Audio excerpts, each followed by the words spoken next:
find yourself in situations where your reactions seem to be so much more bigger than the situation at hand, and you feel like you are about to explode, to erupt, to shut down, to be angry, to panic, to maybe even feel like you want to shut down, you are frozen and you're unable to move on from this situation. Maybe you even think to yourself, what's wrong with me? Why I seem so hung up in a situation that everybody else seemed to think it's normal. Everybody else seemed to think it's okay. Why I am so obsessed. I overthink and ruminate about the situation. Maybe it feels like everything is falling apart. Maybe you even think to yourself, why I am reacting this way? Why I am doing that? Why everything seems so big right now? This video is for you. And the truth is, you are not overreacting. You're just being triggered. Today, we're going to be speaking about the emotional triggers. What are they? How are they showing up in your life? Where do they come from? And why it's not a sign of being broken, of being flawed. Because I think culturally we think that triggers and people who have triggers are too sensitive, are too much, are unstable. I want to really emphasize that triggers are just expressions of unresolved past wounding. And they are being expressed in the present moment in order to be healed. So triggers are not here to restrict us, control us, or minimize us. They are here because they want to guide us into more healing. They want to guide us into more responsibility in our lives. Triggers are not bad. Triggers are information for something that's hidden underneath the surface of our psyche. Triggers are emotional guides from your past. So before we dive in, if you don't know me, hi, my name is Chrisana. I'm a life psychologist and a transformative and psychotherapeutic life coach. So let's get into it. Okay, so let's make this clear. Triggers are not something upsetting. It's not something to be afraid of. Although they may feel like that, it's totally normal to feel like we are afraid of it. It's totally normal to be upset by them. It's totally normal. I want to emphasize that emotional triggers are reactivations of past woundings. Most of the time, like 90% of the time, I would argue even 99% of the time, they have to do with something inside of ourselves and not so much about the external situation at hand. But what do I mean by that? So for example, you grew up with a parent who was really critical of you, who was really punitive, who was extremely arrogant at the same time. And as an adult, when you meet people, and maybe especially friends or partners that remind you of those aspects of your parent, you're gonna get triggered.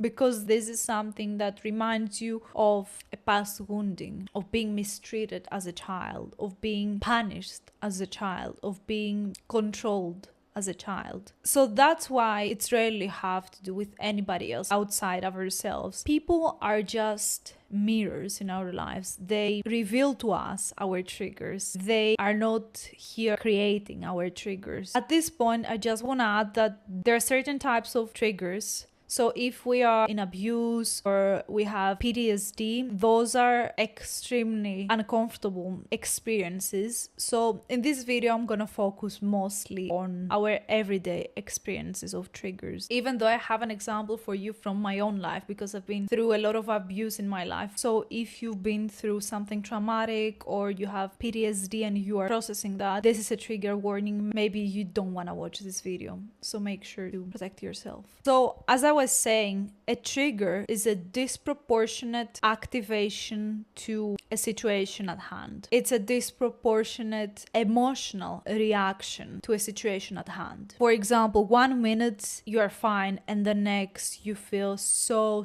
overwhelmed. You can almost describe that like you're on fire, angry, if you have this reaction, because there are a lot of types of reactions. Maybe you are also frozen and you are unable to move. It totally depends on the trigger and your personal experience of life. Maybe you feel angry, maybe you feel overwhelmed, maybe you feel like you want to run away, maybe you feel like, again, you want to shut down and isolate yourself because you're unable to do anything else. This is a trigger. And those are not random. Those are activations from your nervous system, from your body, because your body is remembering something that your mind is not really aware of. Your mind doesn't remember, but your body always remembers. So this is why we get so triggered, because there is an unresolved wound from the past that our body is trying to communicate to us. Again, triggers are incredibly personal. It's about your personal history. It's not about the other person. Even though it might seem like that, it's not about the other person, it's about you. And they usually point directly to the points we were let down, to the points we were abandoned, to the points we were rejected, shamed, dismissed, and so much more. Anything that might have hurt you in the past, and especially as a child. Maybe you also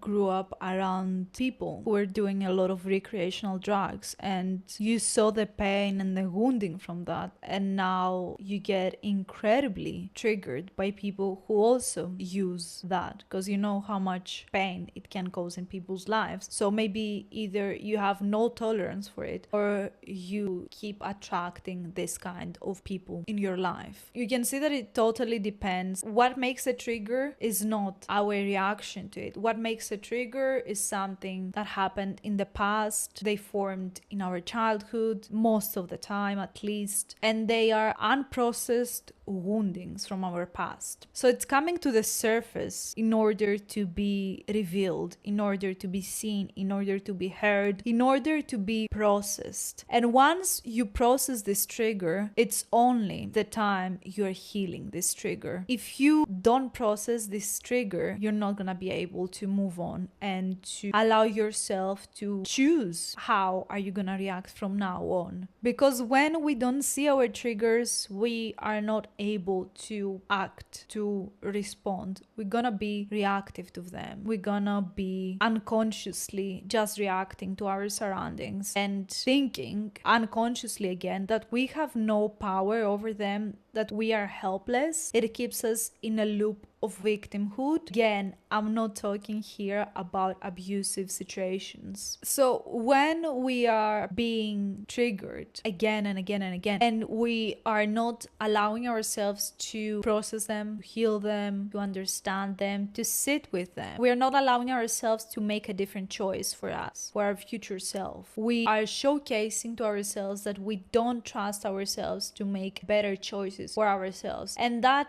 doesn't happen consciously. That happens unconsciously. So we gotta be able to give this trigger space, not shame it. Come from a space of compassion. Allow it to be there. Reclaim it in a way so we can take our power back. So we can be in a state of leadership within ourselves. So we can be in a state of allowing ourselves to move on and not being constantly emotionally reactive to our past. Because if we are constantly emotionally reactive to our past, we are not allowing ourselves to make better choices for ourselves. Maybe you grew up with a parent who was emotionally unavailable. So you keep attracting this kind of partners in your life. Keep thinking to yourself, why does it always happen to me? Why? This is why we keep ourselves stuck, because we are constantly being triggered by this person, but at the same time, we are allowing it in our lives. We don't know what to do with this trigger. We don't know how to process it. And that keeps us behind. That keeps us in a loop of perpetuating the same harmful cycle of being with emotionally unavailable people again and again and again, because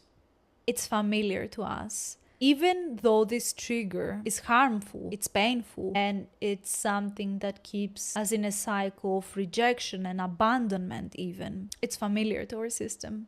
So that's why we get stuck in this cycle, because whatever it's familiar, it's what we're gonna keep perpetuating in our lives, even if the familiar is painful, even if the familiar is something hurtful, even if the familiar is harmful. That's why so many people stay in harmful situations. They just don't know any better.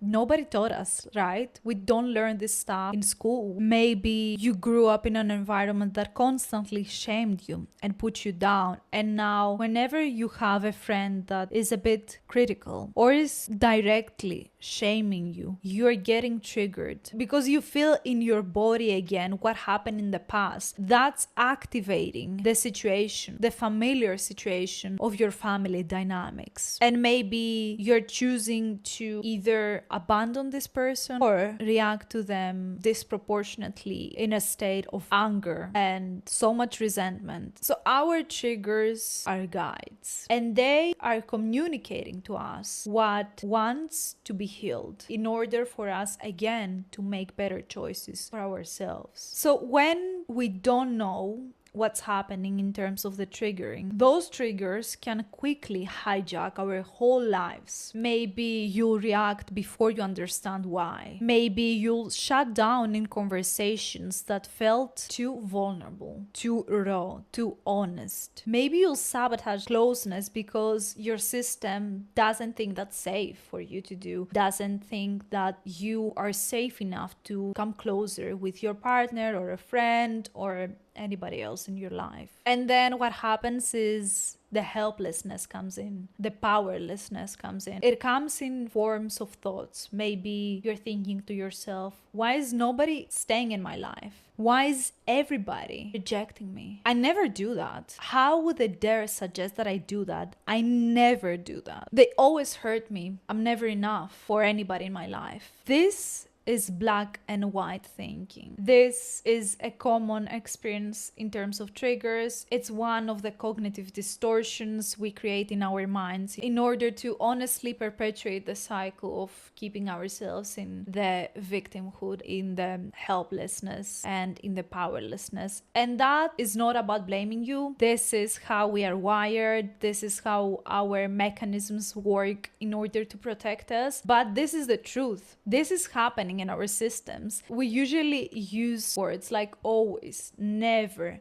everyone, or no one. And that's how you know you're getting triggered, at least some sort of being triggered, because there are so many ways. I also want to emphasize that this comes from a younger part of you that had to create this dialogue within themselves because this was the only explanation for them. Why would the caregivers treat them this way if they're not enough? Duh, this is the only explanation for a child. Children cannot really make any choices for themselves unless their caregivers give them healthy choices to choose from. So this is an expression of the wounded inner child when we are in this state of thinking why everybody else seems to be doing well and I'm the only one who is being hurt, who is being lonely, who is being taken advantage of, who is being rejected and abandoned all the time. This is a part of you that feels helpless, but you're not helpless anymore. You can now make choices for yourself. You're an adult. You get to choose for yourself. You get to take responsibility for yourself. And that's freedom. Responsibility equals freedom in our lives. When we are making the choice to get aware of those triggers, to get aware of those emotional disrupting patterns, we are making a choice to be in a state of power, to be in a state of inner power, to be in a state of self-leadership, to be in a state of freedom. Only then you can create a new path forward. So what's the solution? What can you do when you get triggered? The first thing I want you to do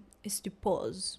And there are a couple of reasons for that. First of all, most of the time, you don't even know what you're doing when you get triggered. So it's crucial to pause before you do anything, or even after. The first few times, it might be after. So I want you to start practicing pausing. Whenever you feel this trigger, allow yourself and remind yourself to pause. Maybe take some deep breaths, maybe center yourself, maybe you have a practice of meditation, maybe you have another practice of getting back to your body. Center yourself, regulate, get back to your center, get back to your body, even if it feels uncomfortable. Allow yourself to be there. So when you're pausing, you are actually and actively interrupting this pattern. Then I want you to ask yourself, what just happened?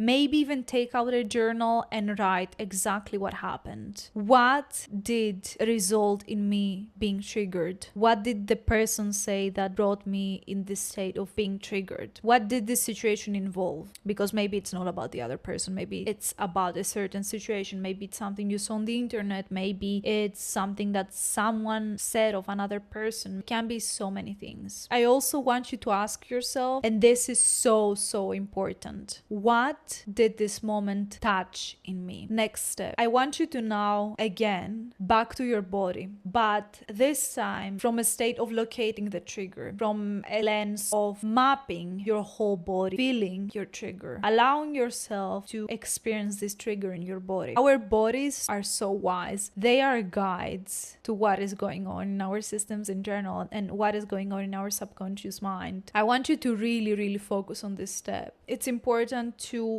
track this pattern with compassion and not with shame. So where you get into your body, ask yourself, where exactly do I feel this in my body? And allow it. When you track this pattern, I want you to get brutally honest with yourself. I want you to allow yourself to uncover the truth. Because when we get truthful in our lives, we are allowing ourselves to get out of this victim state and take responsibility. And taking responsibility is the only way to get freedom in our lives. In whichever area in your life you have a challenge right now. Maybe it's your career, maybe it's your finances, maybe it's your relationships, maybe it's your family, maybe it's your goals. It can be anything. The only way to freedom is to take responsibility. That's how you are breaking free from those triggers. You are taking responsibility. Remember,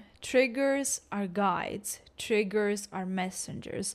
Triggers are guides for reflection. Triggers are guides for healing. Triggers are guides for your wounds. Triggers are guides for recentering. Triggers are wisdom. Don't let your triggers drown you. Use your triggers as divine guidance for your soul, as divine guidance to your psyche, as divine guidance to your healing. So I want to share a raw moment of me being triggered. If you have a lot of abuse, trauma, or PTSD in your family, this is a trigger warning. So there was a time where my triggers almost ended life for me. When I was 13, I had debilitating depression. I had thoughts of unaliving myself. I went through a lot of abuse, and a couple of years passed by. I get into therapy. I also study psychology, get my master's, yada. I was processing where did that come from and all of that kind of stuff. I didn't live with my family at the time, and I came back for vacation. Before I left the country, they said something really triggering to me, and I took the car. It was the day that I was leaving, so I would go to another city and then go to the airport. I remember being so overwhelmed, so triggered, unable to see clearly around me. Like everything was a fog. I couldn't process anything around me. I was just so activated. I was just doing things just to get them done and leave quick from the house so I can get away from them because I couldn't be around them anymore. When I was in the car, I kept thinking to myself, I don't deserve. I must be not enough. Why me? Why this is happening to me? I don't deserve this. I deeply thought, maybe I didn't even think that. Maybe it was in my unconscious. But I remember thinking to myself, I'm not enough, and kept spiraling in those thoughts while I was driving. At some point, there was ice on the road. I kept my foot pressed on the brakes. I didn't know I had to let them go. So the car started moving in circles and it slided on the other side of the road. It was spinning around on the road. So I was really lucky. There was no other car on the other side of the road. So it was drifting away. Eventually, it came to the other side of the road and it stopped because of some bushes there. So I was completely okay. The car was okay. Everything was fine. But I was in utter shock. I remember being so activated. And that happened because my saboteur reinforced this idea that I don't deserve to be alive. I don't deserve this life because if they treat me this way, there must be a reason. I must be broken or I must be a really bad person. It was all of these thoughts from my inner child, from my wounded inner child coming up. But at that time, I didn't really know that. And I started really diving into my subconscious to heal my inner saboteur. That referred back to when I was 13 and I had this clinical depression and I wanted to unalive myself. I had suicidal ideation. So this saboteur came back from this phase of my life. This was true to this saboteur. This was their reality, that if people in my life, if the close people to me treat me this way, I must not matter. If the close people to me neglect me, I don't matter. I don't deserve to be here. What's the point? So I truly believed in my whole nervous system, my whole body, my whole being, that I was deserving of being unalived. So that's where the inner sabotage came in and it created this accident. And I was lucky to have this revelation a few weeks later to process this trauma, to heal this saboteur, to come back to a state of feeling safe in my body, feel worthy of being alive and being okay with the situation and being okay with my lived experience, because this is my life. I did have this extreme saboteur in me, and that's okay. This was valuable information from my system, and I had to honor it after that. And if somebody asked me if I would change anything about that, no, I wouldn't change. I'm so grateful that I went through this, because this taught me so much in my life. It made me really see inside of myself, really excavate things that were so painful to even see. It was better at that time to not see that, but there comes a point in our lives where the triggers, where the patterns are so much more painful than the actual situation from the past. And this is the moment when we are frankly initiated to take action to heal ourselves. I felt like I was initiated in this way and so many other ways in my life. Truth is, once I met this part with compassion, kindness, and allow it to be there and express why did they do that? Why did they cause this car accident? This was the moment that it started melting away. This was the moment that it started losing its power over me. It was so freeing. So healing doesn't mean you are never gonna get triggered again in your life. It just means you are working for a better inner state than you had yesterday. So it doesn't mean you're not gonna get triggered ever again. It means you are working on this layer. You're allowing yourself to process this layer, heal this layer, and move on from this layer. But then it comes another trigger, another lesson, and another wise message from your system. And that's exactly when you start choosing from your truth and not from your wound. That's exactly when you start leading yourself in your life and not being in this state of constant reaction. Because let's be real, it's incredibly exhausting to be constantly triggered in life. It's much more better being the witness, seeing things as an objective reality, and being neutral with life, being less reactive and less reactive, being in your center and being in the state of receiving life as it is, not seeing things from our wounded selves all the time. In this process, you learn how to hold